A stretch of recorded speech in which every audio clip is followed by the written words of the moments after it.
ایک انہوں نے کسی نے پوچھا کہ یہ منگل کے دن اللہ تعالیٰ نے کہتے ہیں کہ ناپسندیدہ چیزوں کو پیدا فرمایا، تو کیا انسان بھی اس میں شامل ہیں؟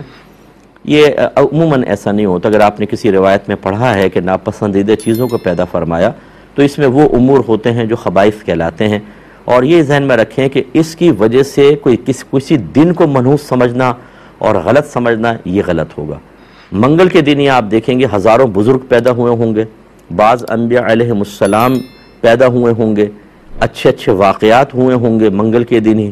تو اب ہم اس قسم کی بعض اوقات روایات کو سن کر اس دن کو منحوس اور غلط سمجھنا شروع کر دیتے ہیں، حالانکہ ایسا کچھ نہیں۔ علامہ بدر الدین عینی صاحب رحمۃ اللہ علیہ فرماتے ہیں کہ اگر کسی عذاب یا کسی ناپسندیدہ امر کی وجہ سے کسی دن میں نحوست شامل ہوتی اور ہم اس کو غلط کہتے یا کمتر شمار کرتے تو قوم عاد اور سمود پر پورے ہفتے عذاب جاری رہا، تو ہر دن پھر غلط خراب ہونا چاہیے تھا۔ تو یہ خدا را ان چیزوں سے آپ باہر نکلیں۔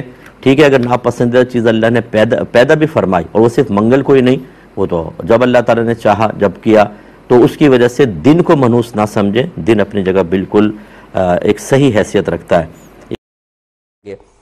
ایک کوشچن یہ ہے کہ کیا بدھ کے دن ناخن کاٹنا منع ہوتا ہے؟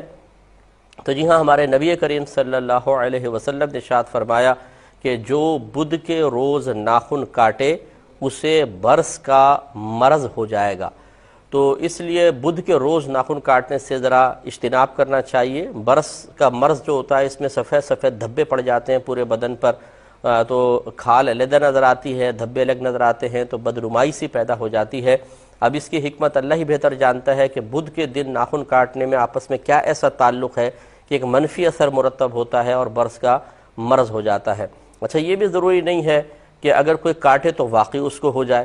بعض اوقات یہ اسی طرح حدیثیں یہ اس قسم کے مضامین پر مشتمل ہوتی ہیں، یعنی یہ مخفی طور پر یہ بات خود بخود اس میں موجود ہوتی ہے کہ ہو سکتا ہے ایسا ہو جائے، کیونکہ بہت دفعہ ایسا ہوتا ہے کہ ایسا ہو جائے۔ تو لہٰذا جیسے نبی کریم صلی اللہ علیہ وسلم کی حدیث مبارکہ ہے کہ جو امام سے پہلے ارکان ادا کرے، کیا وہ اس بات سے نہیں ڈرتا کہ اللہ تعالیٰ اس کے چہرے کو گدھے کی شکل میں بدل دے؟ تو ایک بزرگ فرماتے ہیں کہ میں ایک محدث سے حدیث پڑھنے جایا کرتا تھا، تو وہ اکثر مجھے پردے میں رہ کر حدیث پڑھاتے تھے۔ تو ایک دفعہ میں نے ان سے بہت زیادہ اصرار کیا کہ آپ یہ پردے میں رہ کے کیوں پڑھاتے ہیں، میرے سامنے کیوں نہیں آتے؟ تو انہوں نے وہ پردہ ہٹایا تو میں نے دیکھا کہ ان کا چہرہ گدھے کی شکل میں بدلا ہوا ہے۔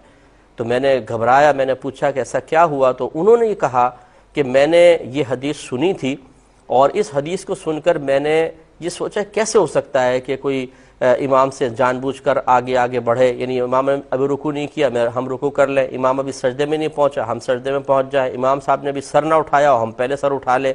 تو میں نے یہ سوچا کہ شاید یہ ایسا نہیں ہو سکتا کہ جو حدیث میں بیان ہوا ہے، تو جان بوجھ کر میں نے ایسا کیا اور اللہ نے میرے چہرے کو ایسا کر دیا۔